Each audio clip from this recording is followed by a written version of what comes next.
Study IQ IAS, आपका selection हमारा mission. 15 साल का साम्राज्य और 4 मई को खत्म हो जाता है बंगाल इलेक्शन, जिसका रिजल्ट बहुत लोगों के उम्मीद से ऊपर या नीचे था। जैसे कि बीजेपी को भी उम्मीद नहीं होगी कि वो 200 पार से ज्यादा सीट लेके आ पाएंगे, और वही ममता बनर्जी तो कंप्लीटली शॉक में है। लेकिन ये न्यूज आज के टाइम पे बंगाल इलेक्शन के रिजल्ट को लेके नहीं है, बल्कि उसके बाद के होने वाले सिचुएशन को लेके है।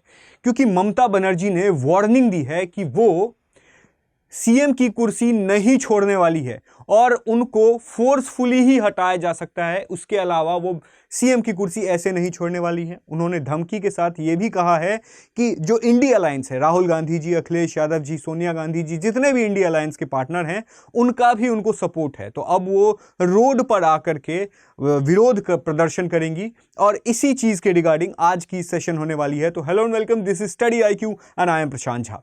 अब देखो, सिचुएशन ये है कि जो 15 साल का साम्राज्य बनाने में ममता बनर्जी ने जो रिसोर्सेज खर्च किए थे, समय खर्च किया था, वो अब पूरा तरीके से कंप्लीटली चेंज हो जाता है।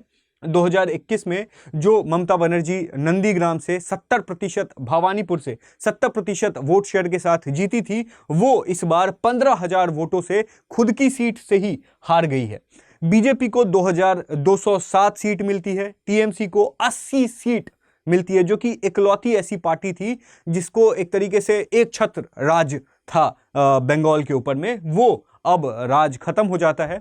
बहुत सारे वायलेंसेस की न्यूज सामने में आ रहे हैं। इससे पहले हम देख रहे थे कि टीएमसी के द्वारा बहुत सारा वायलेंस किया जा रहा था बंगाल में, और अब वापस टीएमसी, जिसके मतलब जो पहले वायलेंस कर रहे थे, अब उनके साथ वायलेंस हो रहा है। अब इसी के सिचुएशन में अब आप देख सकते हैं यहां पर ये वाला न्यूज इंडिया टुडे का है, जिसमें कहा जा रहा है कि नो क्वेश्चन फॉर रिजिग्नेशन।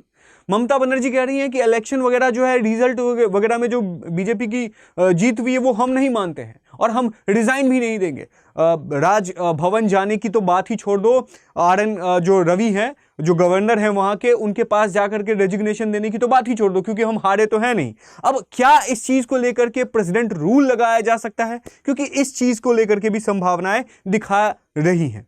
अब यहां पर देखो, हो सकता है कि ममता बनर्जी को लोग शांत कर दे। लोग मतलब एक होता है ना कि भाई ठीक है, मैं मानता हूं आपको दुख हो रहा है, लेकिन इतना बड़ा भी बात नहीं आपको बोलना चाहिए था। ये सेम आप NDTV का भी रिपोर्ट देख सकते हैं। उसके साथ साथ इंटरेस्टिंग, जो इंडिया अलायंस को जो नेतृत्व करते हुए राहुल गांधी जी, जिनको पूरा मतलब भारत देखता है, वो अब देखो यहां पर कहा जा रहा है कि सबसे पहले मैं आपको ये बता रहा हूं कि उन्होंने कहा है कि कांग्रेस, अब जैसे उन्होंने बोला है कि टीएमसी का लॉस बहुत बड़ा लॉस है, ठीक है, ये सब बातें उन्होंने बोली है। और उन्होंने ये भी बोला है कि आसाम बंगाल का जो मैंडेट जो हुआ है, इलेक्शन का जो रिजल्ट हुआ है, वो कहीं ना कहीं बीजेपी का मिशन है इंडिया के डेमोक्रेसी को खत्म करने का। और उसके साथ साथ उन्होंने ये भी कहा है कि आसाम और बंगाल में सीट की चोरी हुई है। ईवीएम वाली बात तो पुरानी हो गई और अब वो दूसरी तरह की बात कर रहे हैं, सीट चोरी की बात कर रहे हैं। अब यहां पर मैं देखो, किसी भी पॉलिटिकल लीडर को लेकर के मेरा इंडिविजुअल ओपिनियन नहीं होता है, बट अब देखो ये वाला ट्वीट आप देख लो, उसके साथ साथ ये वाला आप ट्वीट देखो। इसमें क्या है? इसमें यह है कि भैया 4-5 जगहों पर चुनाव हुआ था, तमिलनाडु, केरला, ठीक है, उसके बाद पुडुचेरी, उसके बाद आसाम और बंगाल। बाकी जगह केरला में वो बधाई देते हुए दिख रहे हैं कि भैया हमें जो है इलेक्शन रिजल्ट मिला, बहुत अच्छी बात है, लोगों ने हमारा साथ दिया, बहुत बढ़िया बात है। और उसके बाद ये तमिलनाडु के भी मतलब जो विजय जीते हैं, उनको भी शुभकामनाएं दे रहे हैं। लेकिन इंटरेस्टिंग बात यह है कि एक ही इलेक्शन कमीशन ऑफ इंडिया मतलब 2-3 जगह पर चुनाव कराता है, 1-2 जगह का चुनाव के रिजल्ट को लेकर के उनको परेशानी नहीं होती है, और बाकी 2 जगह के चुनाव को लेकर के उनको परेशानी हो जाती है। ये हिपोक्रेसी नहीं है तो और क्या है? बाकी इसके साथ साथ अब थोड़ा सा बंगाल इलेक्शन को लेके थोड़ा बहुत एनालाइज करेंगे, बट उससे पहले मैं आपको बता दूं कि अगर आप टेलीग्राम चैनल से ज्वाइन करना चाहते हैं, क्योंकि जो भी न्यूज़ होता है, इनको एनालिसिस को लेकर के वीडियोस के नोटिफिकेशन टेलीग्राम चैनल पर मिल जाते हैं। और उसके साथ साथ जो भी यूपीएससी से रिलेटेड इंपॉर्टेंट इन्फॉर्मेशन होते हैं, रिसोर्सेज होते हैं, कंटेंट होते हैं, जैसे कि सिलेबस को लेकर के हमने डिस्कस किया, उसको इसके रिगार्डिंग डिटेल्ड क्या क्या चीज़ पढ़ना चाहिए, क्या नहीं पढ़ना चाहिए, ये सब मैंने टेलीग्राम पर जो है वो जा करके आप देख सकते हैं। और फ्यूचर अपडेट्स के लिए भी आप टेलीग्राम चैनल को ज्वाइन कर सकते हैं। उसके साथ साथ स्टडी IQ, अब देखो बंगाल बंगाल का इलेक्शन जो भी होगा उसका इम्पैक्ट ममता बनर्जी को पड़ना है। आपको आपके फ्यूचर का इम्पैक्ट तभी पड़ेगा जब आप अपने फ्यूचर को सीरियसली नहीं लेंगे, क्योंकि जो स्टडी IQ की बैच है वो 7 मई से शुरू हो जाएगी। तो अगर आप चाहते हैं कि आप ज़्यादा लेट ना करें तो आप इस बैच को ज्वाइन कर सकते हैं। 7 मई शुरू हो जाएगी, उसके बाद अगर आप ज्वाइन करेंगे तो बैकलॉग होना शुरू हो जाएगा, पाइल अप होना शुरू हो जाएगा। तो आप बैकलॉग ना रखें, मतलब समय अभी है तो समय का उपयोग करना मतलब शुरू कर दें। तो इसमें हिंदी इंग्लिश बैच भी अवेलेबल हैं और इसमें ऑलरेडी बहुत प्राइस कम है, लेकिन उसके बावजूद भी आपको अगर ह्यूज डिस्काउंट चाहिए तो झा लाइव कोड का इस्तेमाल कर सकते हैं। लेकिन उसके साथ साथ ये है कि UPSC कोर्स लेना इतना आसान नहीं होता, बहुत सारी चीज़ें होती हैं, क्वेश्चंस होता है हमारे दिमाग में कि भाई ऑप्शनल क्या लेना है, किस तरीके से पढ़ना है, कितने घंटे की क्लासेस होंगी, मतलब कौन सा सब्जेक्ट पे ज़्यादा ध्यान देना है, कौन से वाले टीचर पढ़ाएंगे, डाउट्स कैसे सॉल्व करेंगे। तो इन सब के रिगार्डिंग अगर आपको गाइडेंस प्रोवाइड नहीं है, काउंसलिंग करना चाहते हैं, तो नीचे में एक गूगल फॉर्म दिया गया है, आप अपना नंबर, अपना डिटेल्स वहाँ पर शेयर कर दीजिए, मेरी टीम आपसे कॉन्टैक्ट करेगी। हो सकता है कि मैं भी आपसे कनेक्ट कर लूँ। वापस अपने न्यूज़ की तरफ आते हैं। आप देख सकते हैं कि जो बंगाल इलेक्शन है उसमें बहुत सारे कारण रहे हैं जिनकी वजह से वेस्ट बंगाल के इलेक्शन में बहुत बड़ा बदलाव देखने को मिला है, जिसमें एक बहुत बड़ा बदलाव था शुभेंदु अधिकारी का, जो कि पहले TMC के एक बहुत बड़े नेता थे और कहीं ना कहीं ममता बनर्जी और शुभेंदु अधिकारी मिलकर के ही जो 30 साल का मतलब CPI का साम्राज्य था उसको ख़त्म करके TMC का स्थापना उन्होंने एक तरीके से किया था बंगाल में। और अब जो है ये मतलब अभी नहीं, पिछले इलेक्शन में ही शुभेंदु अधिकारी BJP ज्वाइन कर चुके थे। लेकिन बहुत सारा कारण यहाँ पे है। जो सबसे बड़ा कारण है वो RG कर वाला मामला है। महिलाओं को लेकर के बहुत बड़ी मतलब वहाँ पे लैग था, एंटी इनकम्बेंसी थी।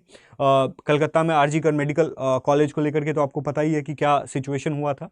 उसके बाद जो टीचर रिक्रूटमेंट स्कैम को लेकर के भी बात हो रही थी, संदेश खाली में जो हिंदुओं के साथ प्रताड़ना थी वो हो रही थी, महिलाओं के साथ अत्याचार बढ़ रहा था और अभिषेक बैनर्जी जो हैं वो विवादों में घिरे हुए रहते थे, ये आप सबको पता ही है।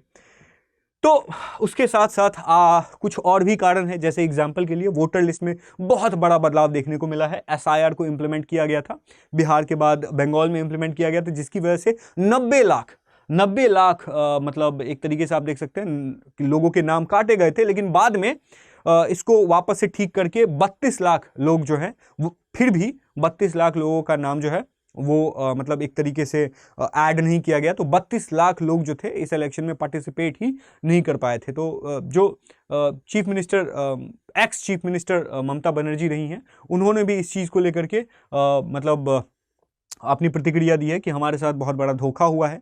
इससे पहले ममता बनर्जी TMC के बहुत सारे नेता कह चुके हैं कि भैया EVM हैक जैसा कुछ नहीं होता, क्योंकि वो अभी तक जीत रहे थे। लेकिन जब वो हार चुके हैं तो फिर वो उनका इस तरह का बात आ रहा है कि हमको जो है 100 सीट का मैंडेट लूट लिया गया। 100 सीट के ऊपर में जो पोलिंग वगैरह हुई थी, इसमें उनके हिसाब से BJP ने धांधली की है, सीट को लूटा गया है। और वो ये भी कह रही हैं कि हम जो हैं वो BJP से लड़ ही नहीं रहे थे। मतलब ये जो चुनाव था वो TMC वर्सेस BJP था ही नहीं, ये चुनाव था TMC versus election commission of India. तो ये बहुत बड़ा allegation election commission of India के ऊपर लगा रही है। इससे पहले हमने देखा कि इंडिया अलायंस के द्वारा भी इस तरह का एलिगेशन लगाया गया, काउंटिंग को जानबूझकर स्लो किया गया था, वो ये भी कह रही है। और जब इलेक्शन का रिजल्ट 4 मई को आ रहा था तो हमने ये भी देखा था कि वो इस तरह का वीडियो भी एक्स के ऊपर में पोस्ट करती है कि हम जो है वो शाम को जीतेंगे, क्योंकि अभी जो बैलेट खुल रहे हैं उसमें BJP के सीट्स काउंट किए जा रहे हैं, लेकिन हो सकता है कि बाद में हमारा जो सीट्स है वो निकल के आए, हमारा वोट जो है वो काउंट हो। तो उनको मतलब लास्ट तक वो होप में थी, बट उनकी बात मतलब एक तरीके से सच नहीं होती है। काउंटिंग सेंटर्स के उन्होंने बाहर फेंकने का इल्ज़ाम लगाया है, लात घूसों से मारने की भी बात उन्होंने की है। उसके साथ साथ उन्होंने ये भी कहा है कि मतलब अगेन मतलब ये कहा है कि अगर मुझे हटाने की कोशिश की गई या फिर मुझे रेजिग्नेशन को लेकर के ज़्यादा फोर्स किया गया, एक तो मैं इलेक्शन के रिजल्ट को, मैंडेट को स्वीकार नहीं करती हूँ, और इसके विरोध में मैं जो प्लान है, पूरा प्लान तो नहीं बताऊँगी, बट मैं ये बताना चाहता हूँ कि मैं सड़क पर थी, सड़कों से ही उनकी राजनीति का जन्म हुआ है और वापस वो सड़कों के ऊपर में ही लौटेगी। इस रिजल्ट का विरोध उन्होंने सड़कों पर करने का जोर दिया है। अखिलेश यादव भी इनको ज्वाइन करते हुए दिख रहे हैं। उसके साथ साथ इंडिया अलायंस के बहुत सारे नेता इनके सपोर्ट में मतलब जुड़ चुके हैं।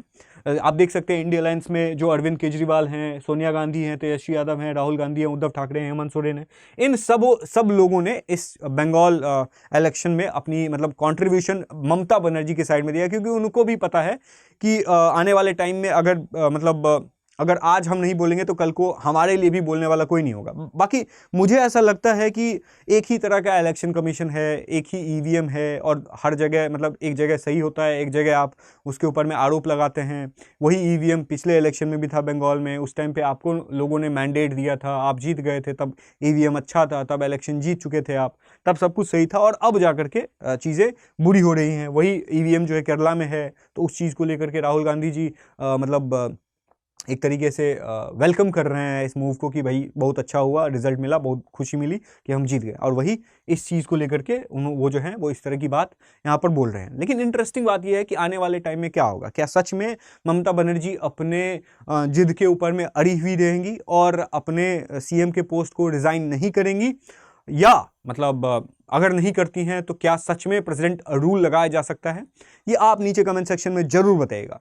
बाकी मुझे ऐसा लगता है कि इनका गुस्सा अभी जो है वो चरम सीमा पर है, इसीलिए वो इस तरीके की बातें कर रही हैं। अदरवाइज वो इस मैंडेट को एक्सेप्ट कर ले, वो ज़्यादा बेहतर होगा बंगाल की जनता के लिए भी और टीएमसी के पार्टी के लिए भी। और इसी के साथ आज का सेशन हम यहीं पे एंड करते हैं। फिर मैं आपसे मिलता हूँ नेक्स्ट किसी वीडियो में। तब तक के लिए thank you so much, keep learning and जय हिंद। स्टडी IQ IAS, आपका सिलेक्शन हमारा मिशन।